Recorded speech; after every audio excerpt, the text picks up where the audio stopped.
A very warm welcome to you, dear viewer. This is Talk, Share and Inspire, a youth TV show where we hope to bring into light issues affecting young people. Where are you catching us from? We are available on Hope Media Network, on Facebook, on Instagram, and on all the social media handles displayed down below. Today we want to have a very interesting and inspiring conversation, post-campus transition. You see, personally, I was very excited during my graduation. I think I prepared for a whole 2 months, but nobody told me of what was waiting for me after graduation, you know, after studying for 4 years, like what happens after that. And that is the conversation we want to have today. We hope you will be inspired. I'm your host, Erica Okeyo, and I am joined with my two friends who have hacked post-campus transition, and they're going to tell us about it. So yeah, without further ado, allow me to introduce to you Brian Bosire, and I'm really happy to be here. Oh, thank you, Brian. And Brenda Nyambeki, really nice to be here. Nice to see you. Nice to see you too. I'm so happy to have you guys on set. You look nice. Thank you. You look prepared. You look like you've hacked life.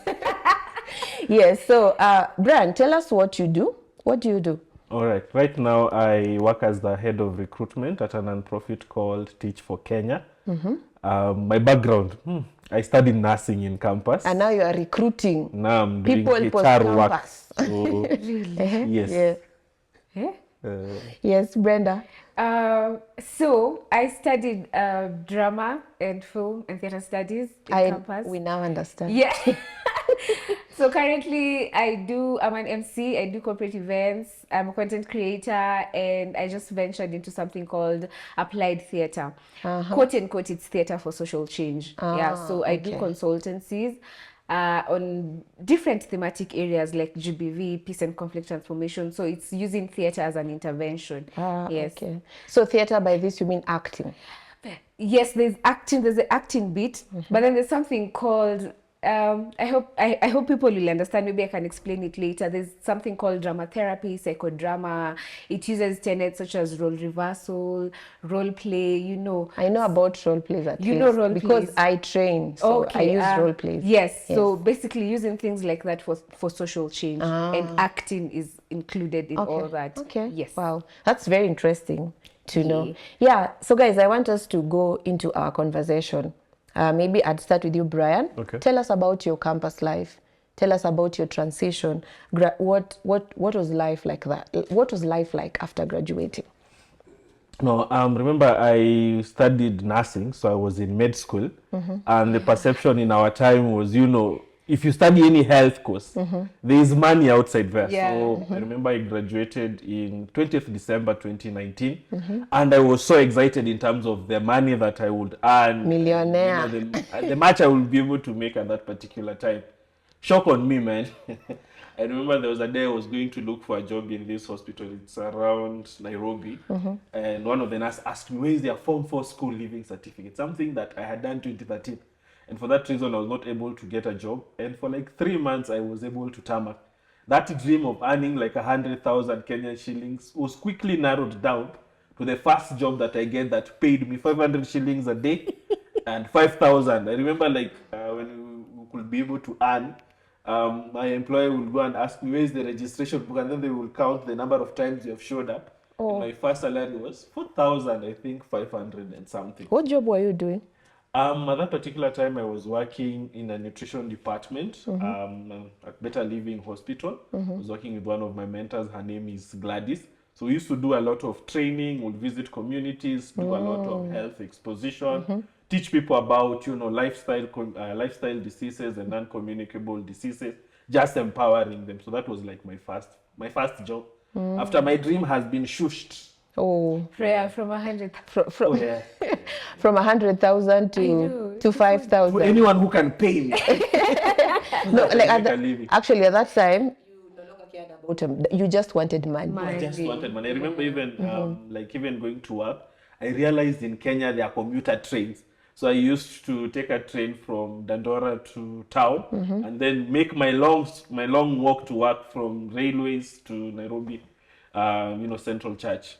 That is quite a distance for anyone who does not know that math.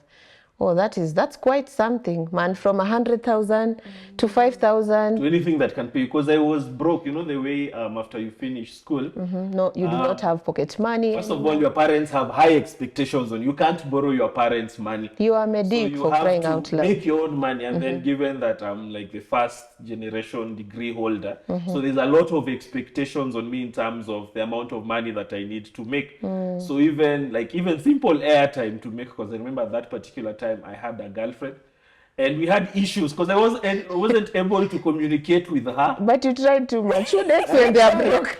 It was a campus, sweetheart. Why You know the way you plan, and then you're like, when you finish campus, We'll get be doing married. Wait. Guys, don't date when you don't have money. Bombastic side eye, you know. Yeah. Oh, wow. That is quite the story. Brenda, how was it like for you in campus and post-campus? For me, what I did in campus is I got into different clubs in campus. So in campus, I had a job, quote unquote. I was a peer educator. So we'd work with different organizations that would pay us. Plus, I equally did promo jobs. I don't know if you know them, Erika. I know promo jobs. Yes. You know. So like I you did, stand at the supermarket, yes, and you from 8 promote to 5. Yeah, and you promote geisha, like Velvet. bathing soap, and you have to look happy. You have to look passionate. When the customer is so annoying, you just have to smile and tell them it's okay, you know, yeah, we are. So I did those while I was in campus, and then also. So wait a minute, you were doing sales, and you Yes. did not study any. I don't love sales. I just did it for the money For the while I was money. in campus, because in campus I had to survive as well. I did it for the money in campus, and equally I did this other I was a peer educator, so I worked with different organizations that were in the health. In the health field sector, you know, so we'd go around teaching people on things, sexual issues and stuff like that. So for me, campus, if I were to go back to campus, I could save. Oh my god! Oh my god! We'll get there. Hold that. Yes, thought. Hold and that. then post-campus. Now, for me, my post-campus experience. So was wait, those were things you were doing while in campus. yes, while in Oh, campus, because okay. after campus, I remember telling God, I am done with promo jobs. I am not going to be frustrated again because supermarket, no. So I told God, I'm done with these promo jobs. I need something nice, something, you know, something where I'll wake up in the morning, go to the office, come back in the evening. I remember telling God specifically that's what I wanted. And so, yeah, I stopped doing promo jobs in third year, because then in fourth year now I had to focus, finish my project and stuff. Yeah, so my promo jobs ended at third year. Ah, okay. I did them from ever since I finished from 4 up to third year. Okay. Yes. So post-campus, you were telling us about your post-campus Yes, experience. my post-campus experience, what happened was the day I graduated, the next day I was going for a gig. I was actually hosting an event. A gig here is a job. Oh, a job, an event, yes, here in Nairobi. So remember, I was in Maseno. I graduated on the 15th December. I cannot forget, in 2017. 2017. Yes, I had an event on the, was it 16th and 17th? Yes. So I had to travel back to Nairobi. So what happened is, when I was in campus... Wait, you were able to MC an event after campus? Yes. Wow. Okay. Yes, I had to... Money. Poverty is the enemy, my friend. So there's an event, Brenda, and you're needed. I'm like, but I'm graduating. And then my family was gracious enough to hold a party for me that 15th. So we did the party. I didn't miss the party. But on the... I think at 9 p.m. I was on a bus coming back to Nairobi because I knew I had an event the next day. So yeah, I think that was my first serious. Now, after telling God I need a nice job, you know, that was my first job after campus. So was it long term? Was it? Yes. Was it a long term? So it was long term. So what happened? This event that I was, now you remember the networks I had formed from these organizations that I had worked with. I was referred to by someone. Yes, so someone was given my number and called me and told me, hi Brenda, so we've been told you've been doing this, can you host this event? I'm like, yes, I can. Then I went in for the event. So after the event, on the, I think the last event was on a Monday, I was called, the CEO told me, Brenda, you've really done a nice job. Do you think we can extend this terms? I was like, yes. I was like, come to the office tomorrow. So I went into the office. Now that was the next day. there was no rest, my God. Oh my But God. there was money. But there was money. That is the beauty. There's Yes. money. And so I went in now as a volunteer, but who was being paid. So in this position, I was taught how to handle partners, stakeholders. That is how I learned actually how to deal with donors and stakeholders. And from there on, yes, some other things just opened up slowly. Wow, I love that. Like two very different experiences. Yeah. Yours was not the easiest. You had a lot of expectations that were not met with what you found. And then you graduated today and, you had a Yeah. job the next day. In my case, I had a job just before graduation. I was working in HR. I was a HR intern at some bank here in Kenya. And I did a very good job such that when I was graduating, when I was about to leave, it was an internship, so they do not extend internship periods. So when I was leaving, one of those people who work there, one of the employees met me, along the corridors, like, yeah, I heard you're leaving. I'm like, yeah, I'm leaving. I finished my internship. He's like, you are an intern? I would never tell. Oh, really? So he told me I used to carry out myself so well, he would never figure out I was an intern. That was a good comment, but it did not lead to a job. So yeah, after campus, I also graduated in December, or that was December, and then January. I think I was at home. I had saved a bit from that job. It was like a paid internship, not a lot of money, but I was able to, save some money. So I think January, February, I was broke. I just I had money, but I did not have a source of income. I think, and then I got my first job in February, end of February. Worked there for 1 month. I met a very bad boss. I met a very toxic. Oh yeah, they call them toxic. Yeah, a very toxic boss. My toxic boss was shouting, and they would never tell you something. They would never have a conversation with you. Yeah, so that was my experience. Then after that, I used to teach children in church. Now that got me to a non-profit. Someone thought I could be a very good trainer, and that's how I landed my first actual job. Okay. Yeah. It's interesting you're saying, it's a different experience, I know, but you see, for me, after that, because in non-profits, donors come, donors go, So I think after 3 months, the CEO called me again to his office and was like, Brenda, now we do not have funding, we do not have funds, donors are here.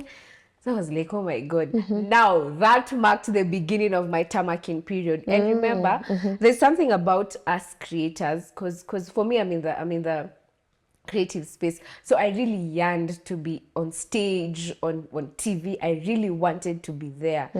Hey, I started going for auditions. Yeah, my God, it's another thing. It's kazi ya kutafuta kazi. How can I translate that?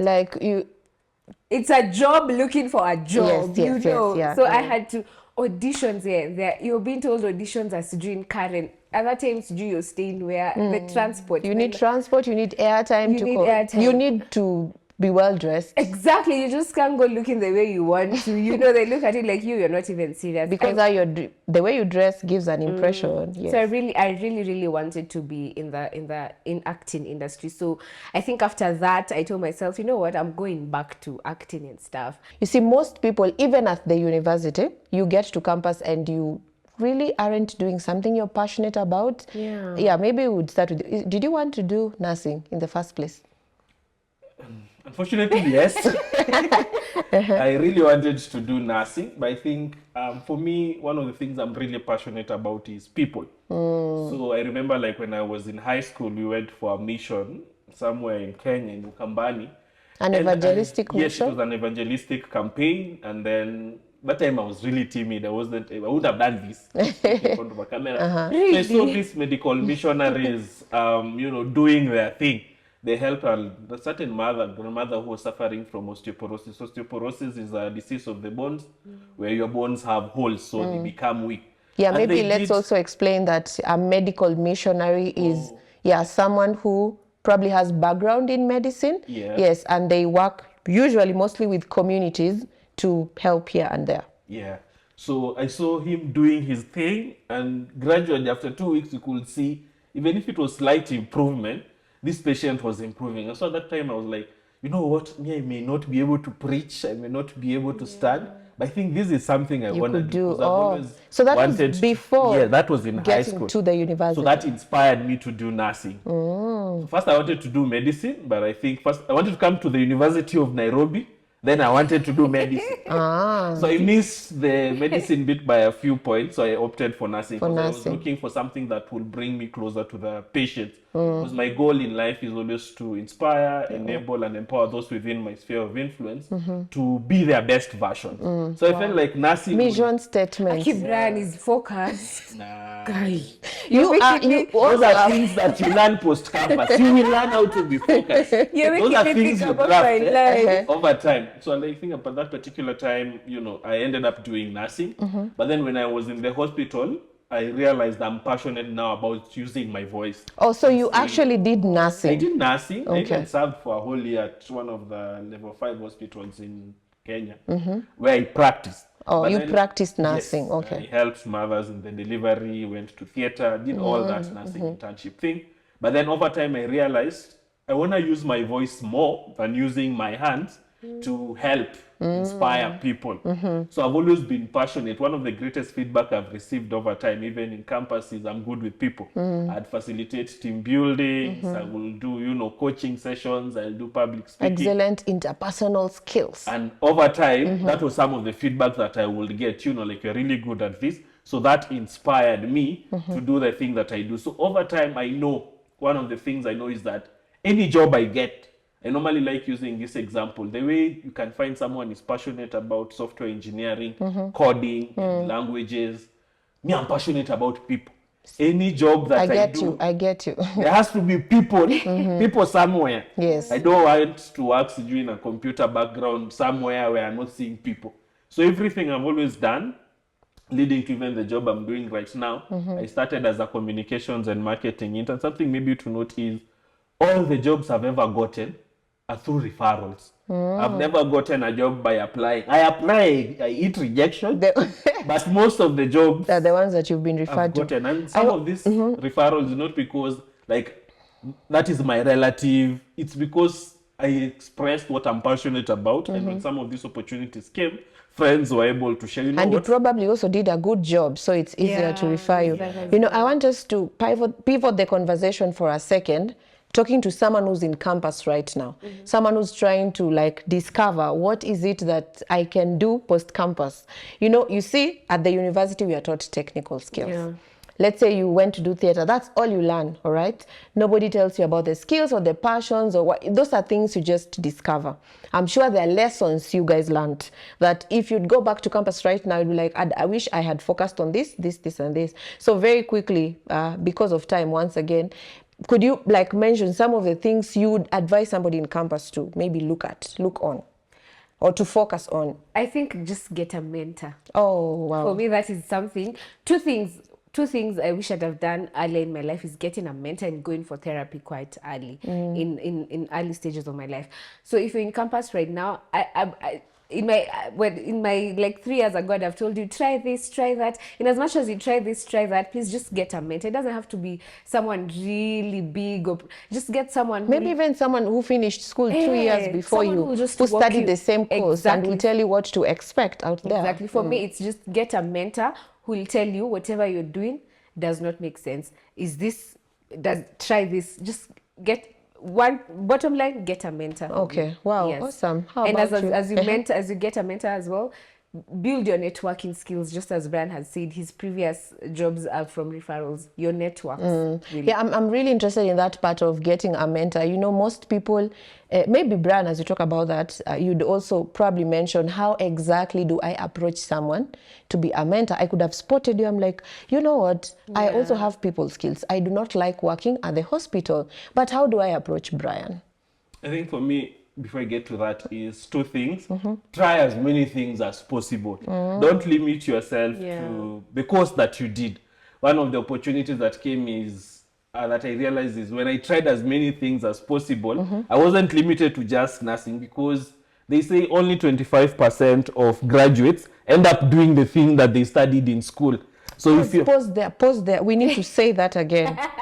For some, why that is important? Could be someone who's at the university whose mind is very closed, and they're like, whatever I studied is what I have to pursue after campus. And then you're out there, you're trying to apply for those very jobs, you're not getting them, you're very frustrated, but that is probably not your line. So that's very important for us to recap. So they normally say university is a thinking process. So once you get your degree, you should have been able to boost your critical thinking skills. So it's not necessarily doesn't mean you have to pursue, but it's also good to pursue. So you're saying, as I'm pursuing my university degree, I should work on building my critical thinking skills. Yes. Okay. I think it's the soft skills, critical thinking, decision making, those things. Interpersonal skills. Just sharpen them on the go. Yes, on the go. Yeah. Do not wait to finish. Do not wait to finish, you work then on you them. start sharpening them. Sharpen them on the go. Okay, yes. And on finding a mentor, I think first of all, very honest conversations is not everyone also can want to be your mentor. Yeah. So Yes. it's not about approaching. One of the things that I think helped me find some of my mentors is identify the mentor you want to do with them. Then 2, identify what challenges are they going through, and then come up with a solution. It's hard for just going to someone and then telling them, you know what, can you be my mentor? Especially if it's a public figure. They already have so many people who have approached them with the same request. So the real question is, how do they create or give you your time? One of the ways that has worked for me with the mentors I've had is I've supported them in the projects that they're doing. So I'd approach them and ask them, what is it that you're working on? If it's aligned with the skill that I'm looking for, I'd offer to help. In the process of helping, it's a win-win for both scenarios. Yeah, okay. I think I the other thing is you cannot have one mentor for everything. I think that is the mistake we make as young people. Yes. Where you have one mentor who you want him to coach you on relationship, to coach you on career. You can't have one. Yes. No one is... You can find a mentor who is good in work, but they're maybe not good in relationship. Someone is good in this. Yes. So I think that's 2. And then 3, the power of passive mentors. Passive mentors, I mean books. This day today, for example, if I met Barack Obama, that would have been a very nice moment. But imagine he has written autobiographies that if we read, you may not have been with him, but it is him expressing himself through writing. So even having passive mentors, so this can be not necessarily, you don't have to talk to this person to say you are a mentor. They can mentor you through following their posts. What is it that they're sharing on their LinkedIn stories, their LinkedIn posts? What is it that they have written in terms of their blogs? What are the videos that are available there? So being also open-minded in the sense that when you're looking for a mentor, there's something that you really want to learn from him. Don't have to necessarily sit on an interview like this for you to learn, but being very intentional. Are there spaces where he's sharing about something that you want to learn? Be those spaces. Be actively looking for such spaces. And I think that will help you guide the mentors that you need. I love that. To add on his point, also you need to know the difference between a mentor, therapist, and a life coach. Please differentiate for us. A mentor is not your therapist. Needs to help you deal with issues, quote unquote, traumas that you have, or just issues you're going through. A mentor is just supposed to walk you in this journey. And a life coach, equally, the difference between a life coach and a mentor is there's a thin line between a life coach and a mentor, but a life coach is also just to take you through some stages in your life. So you need to understand whether you need a mentor, therapist, life coach. So I should not go to my mentor to tell them about my traumas. No, don't tell, because you'll probably even maybe be triggering them. Yes, so you need to understand what do you want, because maybe I'm at a point in life I need a therapist, not really a mentor, because maybe I have issues that I haven't dealt with, or I'm at a point in life where I just need serious career guidance. How do I get to figure that out? That I need a mentor, a life coach, a therapist. Do we have time? We do not have time, but we can utilize the time that we have very quickly, I don't know. For me, I think how I realized for me I needed a mentor was I was doing, now I got to a point I was taking every other job that was coming my way. Can you do this? Yes, I can. Can you do this? Yes, I can. Then it got to a point I was like, you know what, Brenda, there's something wrong in my career. What can I do? And then I just, from my contact list, I just got someone who was able to guide me and told me, Brenda, honestly, whatever, that direction you're going does not suit you. Can you try this and maybe build on this? On the therapist bit, there's also so much going on in my life, because for me, my post-campus was also characterized by grief, because I just lost my mom then. So Sorry about I knew, it's okay. I knew, I think 2 years later, I knew I was in a bad place, because I hadn't processed the grief. So it just, I think it's God as well. And just after going through so many things, I was like, you know what, Brenda? In as much as, yes, you're getting a hold of your career, your life is not okay. Your life is falling apart. So I checked myself into therapy. So very quickly, I'm sure you have a parting shot, something that you'd advise somebody who is in campus right now, things that you think you have, of course, you know you are a recruiter right now, and I'm sure you recruit people who are just from the university. Please tell us skills or things you have seen are missing that somebody in campus can focus on to help them better transit. 3 things. They normally say for you to succeed in any career, this is now research, you need 3 things: IQ, technical skills, and EQ. IQ, emotional, your IQ 25%. your intelligence. Technical quotient. skills is, for example, if I need to be a nurse, I need to know how to support a mother during delivery. But what helps you succeed the most is emotional intelligence. And that goes about to how do you relate with people. That is the soft skills. How do you end up, working together with people? How do you manage yourself? What are the self-limiting beliefs that you have? How do you manage your social awareness? And how do you create an environment that supports you to grow? So work on emotional intelligence. I know it's not talked about, but you can even read book by Daniel Goleman, I think, on EQ. It can help you build your emotional intelligence. And if you get that right, you're 50% towards succeeding in any career. Awesome. Thank you so much for that. Do I stand a chance? You stand a If chance. I send my CV to you. You are unique in your own way. So what I've learned, because for me it's been 7 years post-campus, is have a pool of skills. I was because I apply for consultancy jobs. When you go through the consultancy jobs, they just don't require you to be a trainer. They will tell you additional requirements. I don't know how you guys put it. Yes. The use of Canva, use of Nini, use of this skills that are needed nowadays. So you have a pool of skills. In as much as maybe you've done nursing, can you fit in another post? If Yes. you're taken to Lodo and told, now you need to do this job and train people, can you do that? Just have a pool of skills. As you said, have a pool of skills that relates from human to technical. Have a pool of skills. That's what I've learned in my 7 years post-campus. Have a pool of skills, build your emotional intelligence. Yes. Dear viewer, that brings us to the end of today's conversation. One thing I have acknowledged, it goes without saying that our journeys will not be the same. But it also goes without saying that we need to be prepared. If at all God had to prepare Joshua, he had to encourage him he had to tell him to be courageous and to be of good faith. This is the time, this is your moment to be prepared.